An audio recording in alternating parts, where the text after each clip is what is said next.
आपण पाहत आहात स्वराज्य न्यूज. सत्य हेच जे तुमच्या समोर.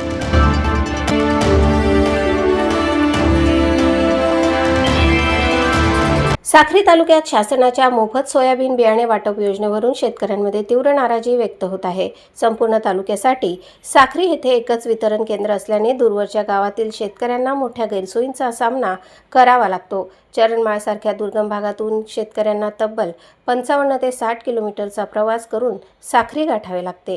मोफत बियाणे मिळवण्यासाठी प्रवास खर्च, वेळ आणि श्रम खर्च करावे लागत असल्याने शेतकरी संतप्त झाले आहेत.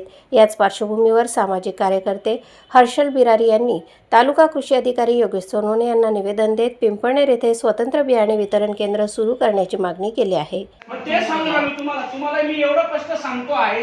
समोरचे लोक शेतकऱ्यांना सांगितलं ना त्याच्या यांना बोलला ही आमची मागणी आहे. आणि म्हणलो पाठवलं मॅडम तुमचा माणूस द्या मला साखरेला तुमचे नातेवाईक त्यांना सांगा ते म्हणून कृषी अधिकारी मग ऐका मी तुम्हाला काय सांगतो माझं ऐकून घ्या. तालुका भौगोलिक दृष्ट्या मोठा आहे. पिंपळनेरचं केंद्र पिंपळनेरला झाला ना विषय नाही, पण तुमची बोलायची पद्धत ही नाही. तुम्ही चुकीचं बोलून राहिले.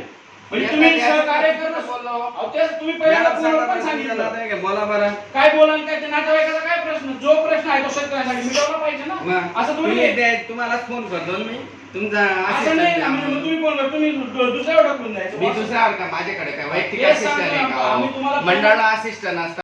शेतकऱ्यांना हेक्टरी 75 किलो बियाणे मंजूर असताना 30 किलोच्या पिशव्यांमुळे वितरणात गोंधळ निर्माण होत असल्याचा आरोप करण्यात आला आहे.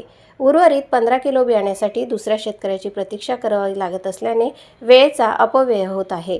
वितरण केंद्रावर वजनकाटा उपलब्ध नसल्याने शेतकऱ्यांना खासगी दुकानांमध्ये जाऊन बियाण्यांचे वजन करून घ्यावे लागत असल्याचेही समोर आले आहे.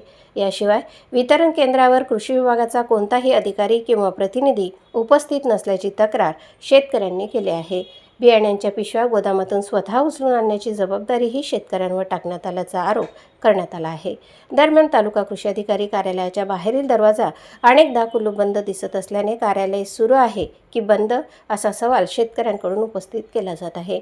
पावसाळ्याच्या तोंडावर बियाण्यांसाठी सुरू असलेली ही धावपळ थांबवून पिंपळनेर येथे स्वतंत्र वितरण केंद्र सुरू करावे आणि वितरण प्रक्रियेत सुधारणा करावी अशी मागणी परिसरातील शेतकरी आणि सामाजिक कार्यकर्त्यांकडून जोर धरू लागली आहे.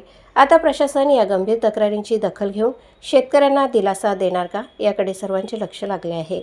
प्रतिनिधी संगपाल मोरे आणि वृत्तनिवेदिका सीमा पाटीलसह स्वराज्य न्यूज साक्री. आपण पाहत आहात स्वराज्य न्यूज. सत्य हेच जे तुमच्या समोर.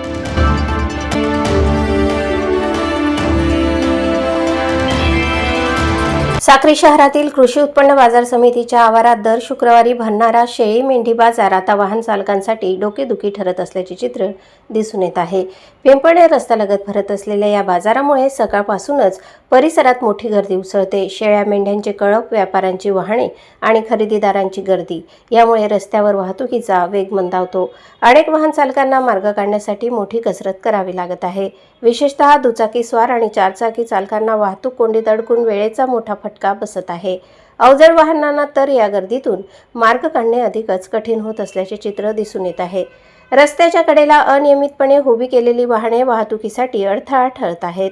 बाजारात येणाऱ्या नागरिकांच्या संख्या वाढत असल्याने परिस्थिती आणखी गंभीर बनत आहे. वाहतुकीचे योग्य नियोजन नसल्यामुळे अपघाताचा धोका देखील वाढल्याची भावना नागरिक व्यक्त करत आहेत. शाळकरी, विद्यार्थी, महिला आणि ज्येष्ठ नागरिकांनाही या गर्दीचा त्रास सहन करावा लागत आहे. वाहतूक नियंत्रणासाठी पुरेसे कर्मचारी किंवा व्यवस्था नसल्याची तक्रार वाहन चालकांकडून करण्यात येत आहे. दर शुक्रवारी निर्माण होणाऱ्या या समस्येमुळे नागरिकांमध्ये नाराजीचे वातावरण आहे. बाजारासाठी स्वतंत्र पार्किंगची व्यवस्था करण्यात यावी अशी मागणी जोर धरू लागली आहे. तसेच बाजार परिसरात वाहतूक शाखेचे कर्मचारी तैनात करून नियोजनबद्ध वाहतूक व्यवस्था उभारावी अशी अपेक्षा व्यक्त होत आहे. प्रशासनाने तातडीने दखल घेतली नाही तर भविष्यात मोठी दुर्घटना घडण्याची भीती नागरिकांकडून व्यक्त केली जात आहे. साक्रीतील या वाहतूक समस्येकडे आता संबंधित विभाग काय भूमिका घेते याकडे सर्वांचे लक्ष लागले आहे. प्रतिनिधी संगपाल मोरे आणि वृत्तनिवेदिका सीमा पाटीलसह स्वराज्य न्यूज साक्री.